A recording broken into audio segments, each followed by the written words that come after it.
Oh, you want me to start? Why don't you start Okay, okay. Hello, everyone. It's terrific to have you all here. Thank you so much. François-Philippe and I joining you here from Washington. And look, we had today the first trilateral semiconductor forum between Canada, the United States, and Mexico.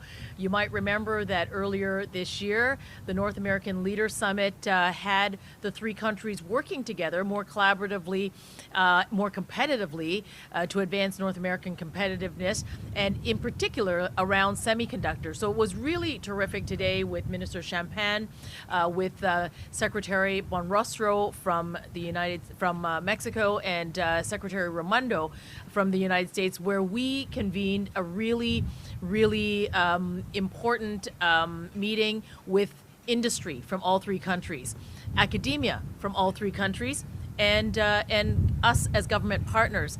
And why is this so important? I think we were told earlier that those who are able to build out the semiconductor industry are going to be those that are going to be able to have a greater guarantee for their economic future.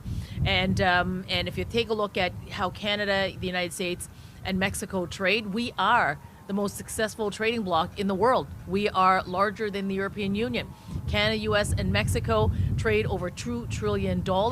And if you look at how integrated our economies are and our sectors, particularly in automobile, you don't build automobiles of the future without semiconductors. You think about mining and critical minerals and how important semiconductors will be to that industry, or your cell phones, or consumer products, and I think that list goes on.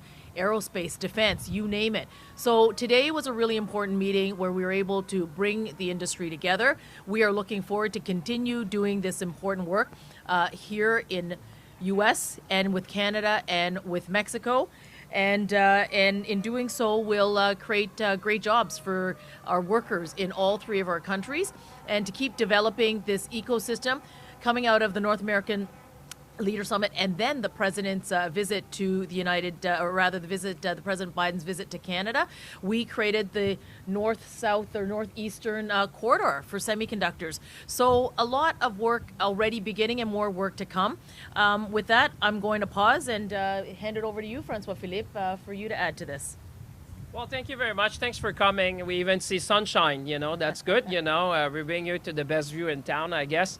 Listen, very busy day. Flew in from Korea, as you could see yesterday. Attended the first ever, I would say, trilateral semiconductor summit. Minister Yang said it. Semiconductor is the DNA of progress.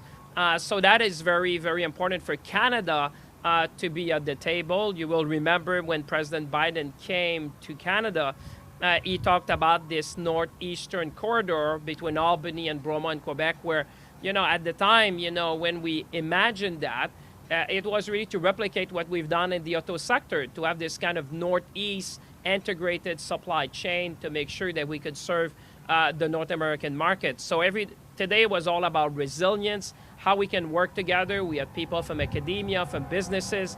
I took the opportunity, you know me, I wake up early. I had the CEO of North America for TSMC. We met the CEO of North America for Infineon, really making the case for Canada as we're building this new industry. You'll recall it's a bit for me like what we did in the battery ecosystem, and now we're ranking second in the world. So we really want to make the case for Canada.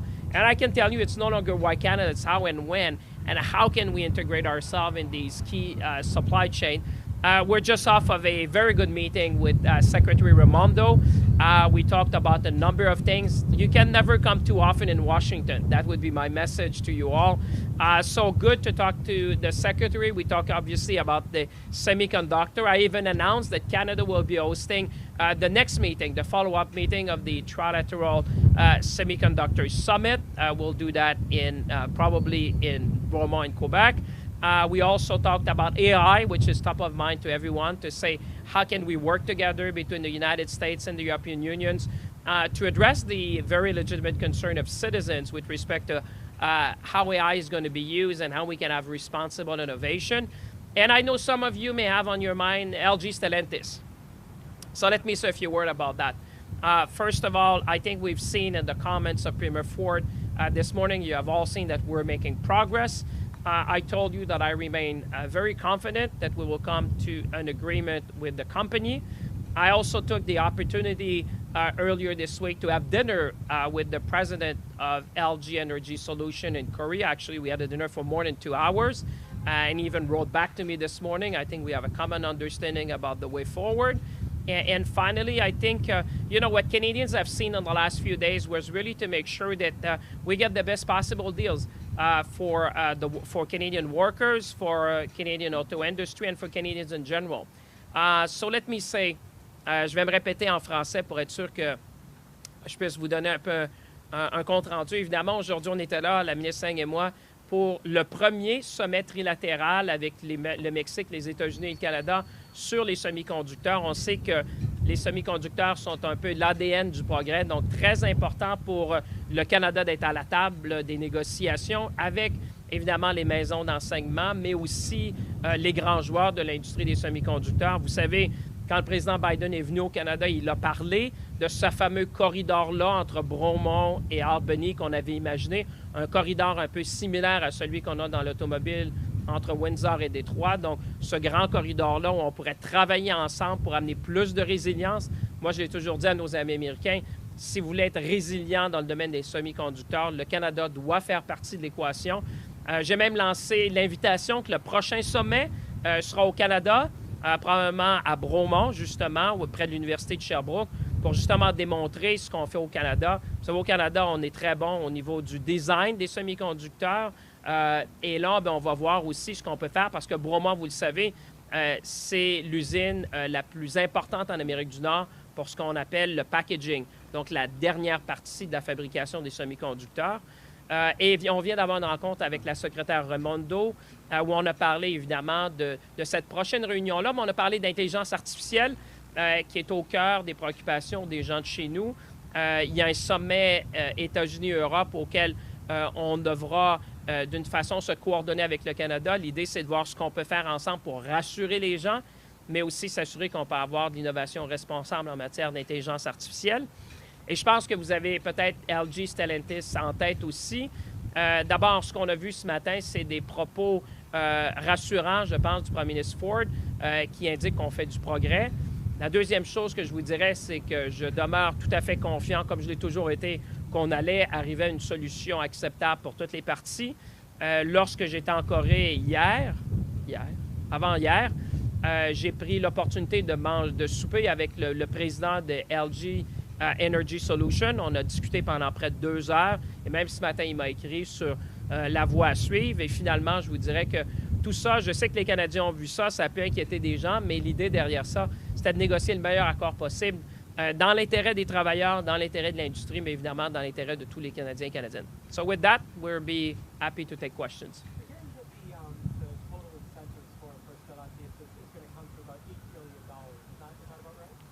Well, listen, the baseline is that we have always said, and you have to go back to the fall economic statement where we said we would level the playing field with the United States when it comes to the type of IRA incentives, but that we would do it in a Canadian way, very targeted, very limited, very strategic. And that's what you've been seeing playing out.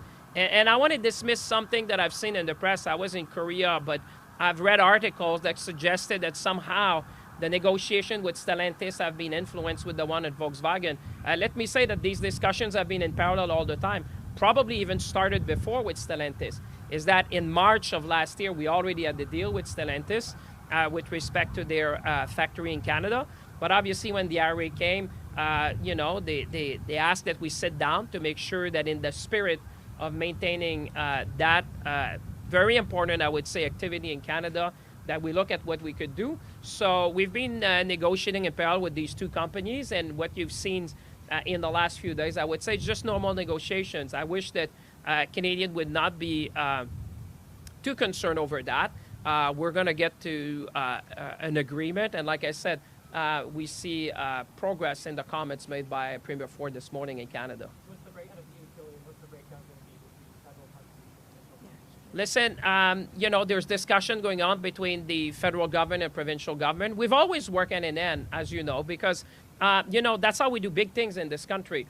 This is Team Canada attracting some of the most important generational investments. And therefore, I wanted to say to my colleagues in Ontario, we've always worked well with Premier Ford, with Vic Fedeli, Minister Fedeli, with the Minister of Finance. And we want to keep that good spirit because that's how we win. We win when we work together, as we will always do. And like I said, I welcome the comments of the Premier this morning on that. Oui, la question était de savoir les discussions qu'on a eues avec LG Stellantis. Alors, ce que je disais, c'est que les discussions de LG Stellantis ont été en parallèle de celles qu'on a eues avec Volkswagen. Vous savez, depuis le début, on a exprimé aux sociétés, on l'avait écrit en automne dernier, dans ce qu'on a fait, la mise à jour économique d'automne, que ce qu'on essaierait de faire, c'est de s'assurer qu'on soit compétitif par rapport aux États-Unis avec la fameuse IRA aux États-Unis, mais qu'on le ferait de façon canadienne, qu'on serait sélectif, qu'on serait, j'allais dire, vraiment, qu'on focaliserait sur les compagnies qui peuvent faire bénéficier l'écosystème canadien. Alors, il y a eu certaines discussions dans la presse cette semaine que j'ai vues qui suggéraient que les discussions avec Stellantis sont un résultat de Volkswagen, mais non. On a discuté avec ces deux compagnies-là depuis le début. Et ce qu'on leur a dit toutes les deux, c'est que c'est deux acteurs importants de l'écosystème. On l'a toujours dit, il y aura seulement quelques compagnies avec qui on pourra négocier pour bonifier l'écosystème. C'est des opportunités générationnelles. Et je veux remercier les collègues de l'Ontario aussi. Je pense qu'il y avait des commentaires du premier ministre Ford ce matin qui étaient encourageants. Vous savez, on a toujours travaillé ensemble. Quand on travaille Équipe Canada ensemble, on gagne. Alors l'idée, on a toujours fait ça ensemble, on va continuer de le faire. Et c'est ce qui va nous permettre de prendre, je pense, des opportunités générationnelles qui vont bénéficier les travailleurs et l'industrie pour les générations à venir. I would just ask that questions get asked through the microphone. I think your give me just a second so the gentleman can repeat the question and I'll take. Sorry, I apologize. I'm just wondering, why was Ontario required to be involved with Stellantis when it wasn't involved in Volkswagen? Well, I would say because we always do these things together. You know, you have to go back to the auto pack, and you will have seen that at every step of the way, the federal government and the provincial government have been working hand in hand. And this is how we won. This is how we won these big investments over decades. And now we are looking at this, I would say, this generational moment where we need to do an extra effort to make sure that we seize these generational opportunities. And as we have always done, we're happy and certainly welcome for the province of Ontario to do its fair share, because a lot of the benefits will be for workers in Ontario, will be for the auto industry in Ontario, and you know, for the supply chain across Canada. So, like I said, we're very happy. We have always done things together, and I certainly look forward to do more together, because you know, when it comes to the battery ecosystem. You will recall we started that journey just a few months ago, and now Bloomberg ranks Canada second in the world for what we have achieved. So this is a real Canadian success, building a new industry, doing it together, jobs, good jobs for tens of thousands of workers for generations to come. So this is Canada winning, and when we win is because we work together. Sir. Hi. Yes, I have a question for Minister Ng, but it does concern autos, a different autos issue, though. The trade dispute with the case that Canada and Mexico brought against the United States, it's been several months since the panel issued a ruling in Canada and Mexico's favor. The U.S. still hasn't complied. Could you kind of give us an update on where things stand at this point? And are you optimistic of getting an acceptable solution without Canada and Mexico having to threaten retaliation? Thank you for that question. Well, let me just take a step back for a moment, which is a bit of where I started earlier when I started my comments, which is that the trading relationship between Canada, U.S., and Mexico is a very successful one. It is one that has created millions of jobs in all of our countries. And I think one of the things that has been also very successful is the way in which Canada renegotiated this important agreement that had those mechanisms for dispute settlement. And that is all very, very good. And of course, in a relationship as large as the one between Canada, the United States, and Mexico, of course there are going to be issues. And of course, relying on the panels to do the work has been very, very useful. And it's a useful tool for all of us. we are working with the United States together with Mexico on this. We know how important it is for the auto sector, and that work continues. We've stayed closely in touch with industry, but today when we think about the automobile industry of the future, whether it's batteries and the ecosystem that's being built in Canada, or whether it is those chips and the semiconductors and the enormous investments that the United States and Canada and here in North America have invested to make sure that this is it's going to be a dynamic market and will continue to be for automobiles, is really sort of what we continue to work on. But to answer your question, we're continuing to work on it, and we've kept the lines open between us and industry. Do you have any prediction on when we'll see an agreement or some sort of deal or resolution of the issue? We're still working on it, and as I said, there are a range of issues. I mean, today Minister Champagne and I had an opportunity to speak with Secretary Raimondo about many of the opportunities where we will work together, particularly in this semiconductor sort of trilateral integrated. More North American competitiveness, particularly in this space, and we talked through a range of issues. So I was here just a couple of weeks ago, meeting with the USTR, and of course had an opportunity to speak to Ambassador Tai about that. I'll see Ambassador Tai again in a few short days next week when I attend APEC with her. So. There are opportunities, and there continues to be, and we remain in open conversation. Minister, with Ontario, with Premier Ford's announcement today, I know you touched on this, but can you say that Ontario now has given its fair share? Is what he announced or what you know about what Ontario is going to give toward Stellantis plant, is it sufficient? Is it Ontario's fair share? Well, listen, I just saw the news report. I was not at the press conference, as obviously I'm in Washington. But what I see is that we're making progress, that the comments, at least, that were reported in the press of Premier Ford, for me, indicates progress. And that's what we need to do.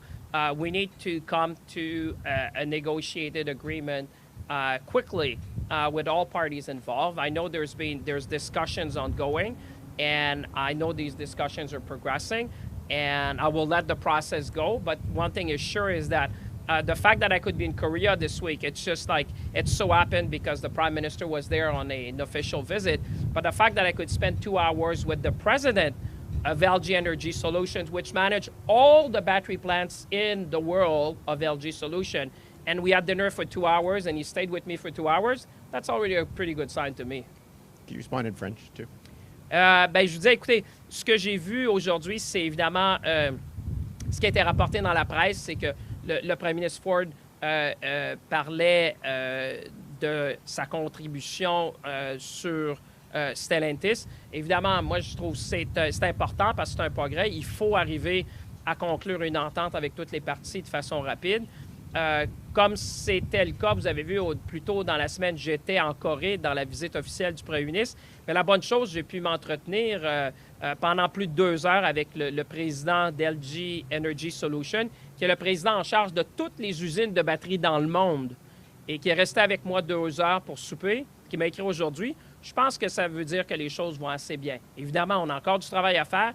Il faut s'assurer de conclure l'entente rapidement, dans l'intérêt de tout le monde. Mais je pense que ce que j'ai vu ce matin, des commentaires du Premier ministre Ford, ça indique qu'il y a du progrès qui est en train de se faire. Merci. Thank you. I'm wondering if you could speak about any concerns about Mexico's energy policies that are the subject of a USMCA dispute, and if you're concerned that those policies might complicate the kinds of efforts you've been talking about today to boost investment in semiconductors and other kinds of joint coordination on manufacturing. Did that come up in your conversations the past couple of days, and can you give any update on the ongoing dispute? Well, thank you for that important question. This is an issue with respect to Mexico's energy reforms that I have on multiple occasions raised with my Mexican counterparts, with Secretary Buenrostro. What was encouraging was the last meeting at the Leader Summit, where our Prime Minister raised this issue directly. We saw some progress on behalf of Canadian companies, being able to have a dialogue with the Mexican government. It was really important for us that the Mexican government and leadership meet with Canadian companies and investors who are investing in Mexico, particularly in the energy space. It's an issue that we will, of course, keep a careful eye to. Right now, there are discussions underway, and there seems to be a way and an interest on behalf of the Mexican government working with Canadian investors and businesses. But for me, I will for sure keep a close, watchful eye on this, and the Canadian investors and companies are keeping me up to date, and so far they are in discussions. If I may add to that, I would just say the key message today really in Washington was, if you think what's underlying the IRA and the CHIPS Act is all about resiliency. And my key message to Washington has always been, if you want to be more resilient, Canada has to be part of the equation. We saw that with respect, for example, to the EV batteries, because, we have the talent, we have the critical minerals, we have the renewable energy, we have access to market. But when it comes to semiconductors, the same thing. I think there's an understanding now in Washington, I feel, with the big players that Canada not only is good with chip design, with compound semiconductor that are going to power the car of the future, but actually the largest packaging and testing facility in North America happens to be in Canada. So the fact that we need to work together is echoed everywhere in the meeting we had today. And that's why I'm so confident, what we've achieved today is really to make sure, at some point we have to move beyond why Canada and move to how and when. And I think that's what we have achieved today with all the players that were at the table. Okay. Oui, j'essaie de me rappeler c'était quoi la question. J'étais déjà passé.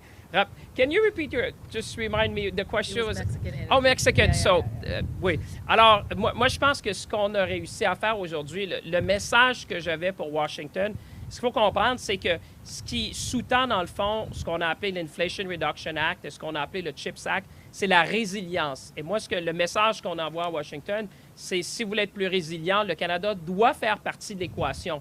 Je pense qu'il y a une compréhension aujourd'hui, que ce soit dans le domaine des semi-conducteurs pour bâtir les batteries du futur, plutôt dans le domaine des minéraux critiques pour bâtir les batteries du futur.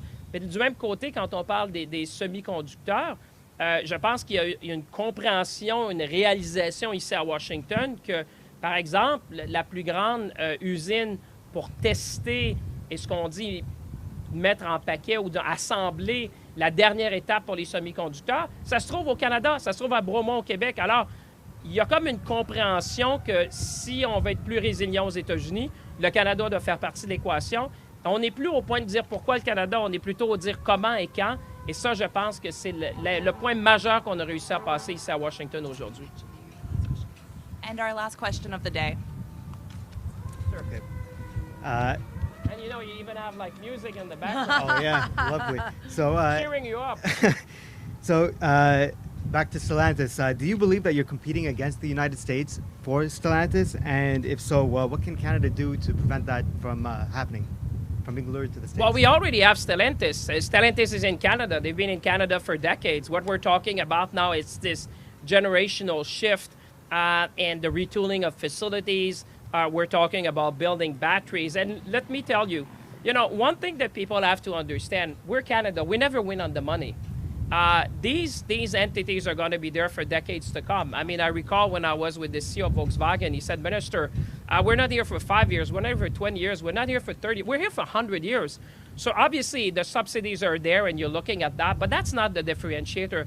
Do you know why we win? It's because of the Canadian workers. It's our older workers that make us win. It's the fact that they are the best in the world, the fact that we have renewable energy, the fact that we have the critical minerals, and that we have proximity to market and the assembly line. So obviously Canada is the place to be for Stellantis and LG. LG is the first time that they'll have a facility. And I spoke to the president of LG Energy Solution, and you know what? He managed all the battery manufacturing sites in the world, not just in North America.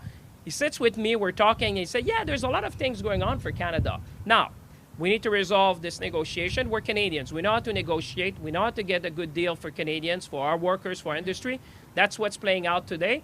And, you know, we're going to come to a conclusion. And, you know, years from now, we'll look back and we say, oh, yes, that was all part of negotiation. But bottom line is that we're going to be at the forefront of the, I would say, the car of the future.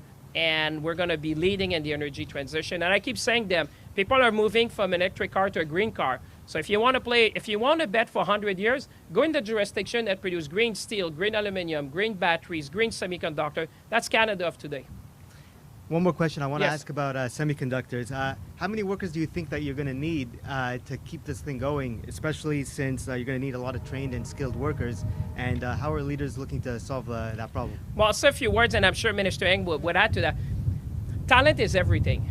You know, you can talk about subsidies, you can talk about buildings, you can talk about trade agreements, but at the end of the day, what really matters, and that's why today was so significant, is we had the education sector with us. Because at the end of the day, I keep saying, those who are most key in everything we do now to attract investment is colleges, it's university, it's training center, it's unions training center, because they're the ones who allow us to go to market and say, we have the people, we have the asset you need. I mean, we saw like Ontario, I think I saw a statistic, welcome more immigrants than I think was the state of Texas or the state of Florida. So we are a magnet for talent. As long as we're going to be a magnet of talent, we're going to win in the economy of the 21st century.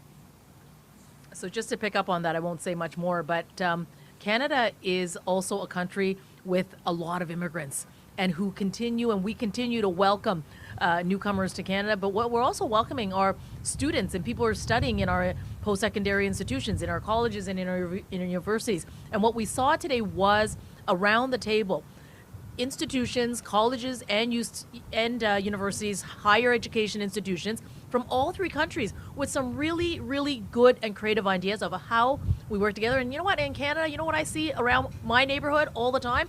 Entrepreneurialism. Entrepreneurialism by those very incredible young people, not just young people, who want to be a part of this semiconductor space. So it was, I would say it's very, very exciting. I mean, we're all very bullish on Canada, but I would also say that the Americans and the Mexicans are pretty bullish on Canada too. Which question? Do you wanted me to repeat that in French? Which one was that? I just want to be fair to... Competing. Ah, OK. America.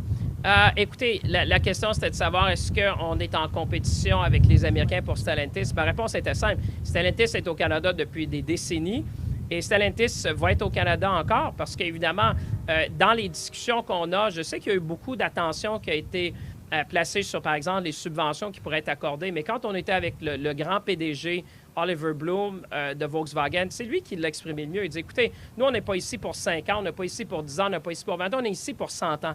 Évidemment, les subventions qui sont accordées sont intéressantes, mais on voit bien au-delà de ça. Le fait qu'on gagne aujourd'hui, qu'on a des investissements, c'est à cause des travailleurs de l'industrie du secteur automobile. C'est grâce à eux qu'on est capable d'attirer ces talents-là. C'est grâce au fait qu'on a des minéraux critiques, c'est grâce au fait qu'on a de l'énergie renouvelable, c'est grâce au fait qu'on a un accès au marché, parce qu'aujourd'hui, je pense que les grands constructeurs, on est en train de passer du véhicule électrique au véhicule vert. Et la juridiction dans le monde qui a pris une avance avec de l'aluminium vert, de l'acier vert, on veut faire des batteries vertes, on parle même de faire des semi-conducteurs verts, c'est le Canada. Alors, on a tout ce qu'il faut pour gagner dans l'économie du 21e siècle. Merci tout le monde. Thank you, and that concludes today's press conference.